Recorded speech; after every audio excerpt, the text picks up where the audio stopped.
In the world of football, Chelsea is widely recognized as a manager grinder. From legendary names like Jose Mourinho, Carlo Ancelotti, and Luis Felipe Scolari, to younger tacticians such as Andre Villas-Boas and Roberto Di Matteo, almost no manager has left Stamford Bridge without experiencing the club's notorious decision to sack. Within this relentless cycle, Antonio Conte stands out as a manager who left a lasting impression on Chelsea fans. He brought a mix of emotions, delivering the joy of victory after victory while also enduring moments of bitter disappointment. More than that, Conte played a pivotal role in introducing groundbreaking tactical shifts to English football. In today's video, we'll revisit Conte's memorable 2-year tenure at Stamford Bridge, examining his tactical impact, the off-field controversies, and the various factors that influenced his journey in England. Through this, we'll delve deeper into the man, his philosophy, and the legacy he left behind at Chelsea. Let's dive in. Antonio Conte took charge of Chelsea under highly unusual circumstances. The club, owned by billionaire Roman Abramovich, had finished the 2015-2016 Premier League season in 10th place, a position deemed unacceptable for a team where major trophies are considered a prerequisite for success. Adding to the challenge were numerous rumors of internal conflicts that had emerged during Jose Mourinho's tenure, fueled by the team's poor performances. Conte was tasked not only with addressing tactical issues but also with restoring the unity and culture that had previously helped Chelsea overcome adversity. Conte himself had just come off a highly praised Euro 2016 campaign with the Italian national team. Despite managing one of the weakest Italy squads in recent history, he led them to an impressive victory over Spain's star-studded lineup and took Germany, then at the peak of their powers, to penalties in the quarterfinals.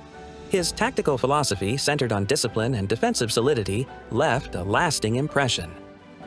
The initial success of Antonio Conte at Chelsea, beyond the tactical aspect, lay in his ability to gradually build strong relationships with his players through dedicated efforts to foster team spirit. Conte demonstrated a management style that focused on building trust, supporting players on a personal level, and cultivating a family-like atmosphere within the club. Even before officially taking over at Chelsea, Conte began establishing relationships with key players. He personally met with stars like Eden Hazard, Thibaut Courtois, and Diego Costa to discuss their ambitions and share his vision for the team.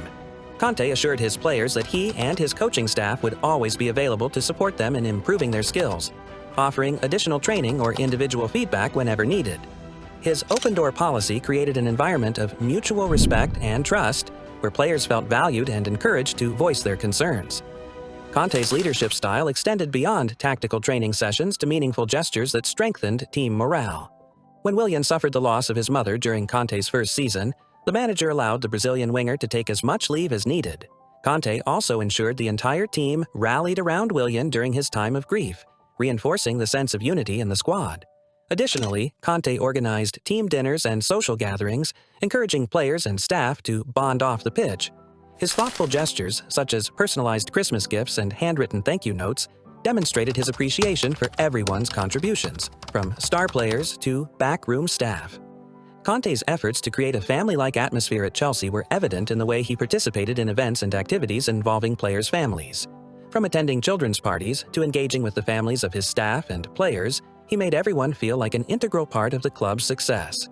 His personal approach extended to recognizing and thanking staff members, such as groundkeepers and support staff, for their behind-the-scenes efforts. These small but impactful actions fostered a collective sense of pride and belonging across the entire club. Pedro spoke about Conte. He put trust and belief in all of the players, and we started winning matches. Quite easily, he just turned things around. By prioritizing team cohesion and emotional well-being, Conte laid a solid foundation for Chelsea's success. His approach showed that a manager's role goes beyond tactical decisions, encompassing the ability to inspire, connect with, and support the individuals who make up a team. These off-pitch contributions not only enhanced Chelsea's performance on the field, but also underscored Conte's unique ability to lead through both strategy and empathy. Conte's tenure at Chelsea began promisingly. The Blues secured 3 consecutive victories in August, with Diego Costa's stellar form as the standout highlight. Employing a 4-2-3-1 formation that carried over from Mourinho's era, Chelsea looked poised for success. However, difficulties soon arose. Following a 2-2 draw against Swansea, Chelsea suffered consecutive defeats to Liverpool and Arsenal, both members of the Premier League's Big Six. The match against Arsenal in particular was a disaster. Chelsea conceded 3 unanswered goals in the first half at the Emirates Stadium, and images of N'Golo Conte struggling to keep up with Mesut Ozil underscored the team's disarray. Conte, visibly frustrated on the touchline, faced growing doubts about his ability, and whispers of a potential dismissal began to circulate. Yet, it was during this challenging period that a decisive moment occurred. Late in the Arsenal match, Conte made a substitution that would change the course of Chelsea's season. Marcos Alonso was brought on, and the team switched to a 3-4-3 formation, with Alonso taking the left wing-back role. While the change didn't salvage the match, Chelsea failed to score even a consolation goal. It laid the foundation for a tactical revolution. This switch not only transformed Chelsea's fortunes but also influenced Premier League strategies for years to come.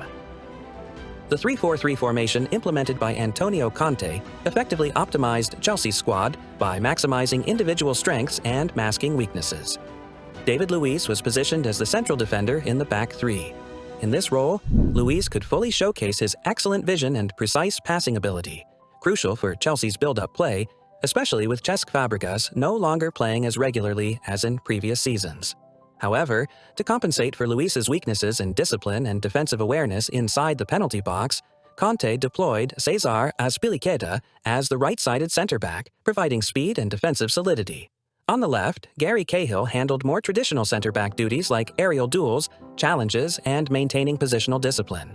This defensive trio, combined with Thibaut Courtois in goal, demonstrated remarkable consistency throughout the season, conceding just 33 goals.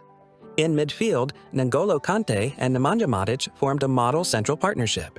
Conte was tasked with covering vast areas of the pitch, intercepting and tackling using his spatial awareness, while Matic provided a calming presence, ensuring stability and delivering progressive passes.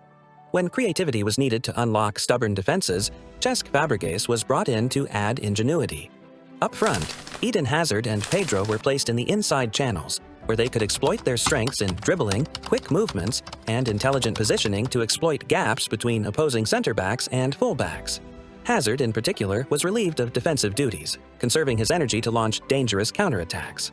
Diego Costa played a dual role as the primary goal scorer and a focal point, using his physicality to hold up play and initiate transitions. The 3-1 victory over Manchester City at the Etihad perfectly showcased these exceptional qualities. Both of Chelsea's first 2 goals stemmed from situations where the Spanish striker played the pivotal role of holding the ball high up the pitch, initiating Chelsea's transition plays with precision and purpose. Perhaps the most remarkable transformations under Conte were seen in the wing-backs, Marcos Alonso and Victor Moses. Neither were considered elite talents in their positions, but their skill sets perfectly complemented Conte's system. Alonso, despite lacking pace and defensive instincts, excelled in exploiting spaces and delivering powerful finishes, while being relieved of heavy defensive responsibilities by the back three. On the right, Victor Moses emerged as a relentless engine, balancing the team with his tireless runs and maintaining Chelsea's intensity on both ends of the pitch, particularly compensating for Hazard's defensive exemption. Conte's tactical system and the players' execution delivered outstanding results. After the humbling 0-3 loss to Arsenal in match week 6, Chelsea went on a record-breaking run of 13 consecutive wins, scoring 32 goals and conceding just 4. By the end of the season, Chelsea secured the Premier League title with 93 points, just 2 shy of the league record at the time. As impressive as Conte's Chelsea was, it would be unfair to claim the team had no weaknesses. Finishing 10th in the previous season allowed Conte to focus all resources on a single competition, the Premier League. This helped Chelsea mask a critical issue: squad depth. Beyond the starting 11, only Willian and Fabregas made a noticeable impact when given playing time. A clear example of this limitation was Chelsea's 0-2 defeat to Manchester United at Old Trafford. The absence of Marcos Alonso left Conte without a viable replacement, forcing him to use Cesar Azpilicueta in a role that disrupted the team's overall balance. Chelsea's lineup was so predictable that, barring injuries or suspensions, the starting 11 was almost guaranteed in every match. This lack of depth became a significant factor in the team's decline the following season, contributing to Conte's eventual departure. Defensive vulnerabilities were another area opponents learned to exploit. The right side of Chelsea's defense struggled with aerial duels, as neither Azpilicueta nor Victor Moses excelled in the air. Tottenham ended Chelsea's 13-game winning streak by targeting this weakness. Dele Alli scored twice with headers, capitalizing on Azpilicueta's inability to contend with high balls. Internal issues also surfaced during Conte's tenure. Willian expressed frustration over reduced playing time compared to previous seasons. Diego Costa, meanwhile, made headlines by expressing his desire to return to Atletico Madrid or move to China during a critical phase of the campaign. Despite these challenges, Chelsea's performances remained strong, and Conte retained the backing of the club's hierarchy and fans. His firm leadership effectively quelled the unrest within the squad. However, the following season was far less forgiving for the Italian manager. In the next video, we will delve into the decline of Conte's reign at Chelsea, exploring the shifting dynamics, both internal and external, that brought new challenges and turbulence to his tenure.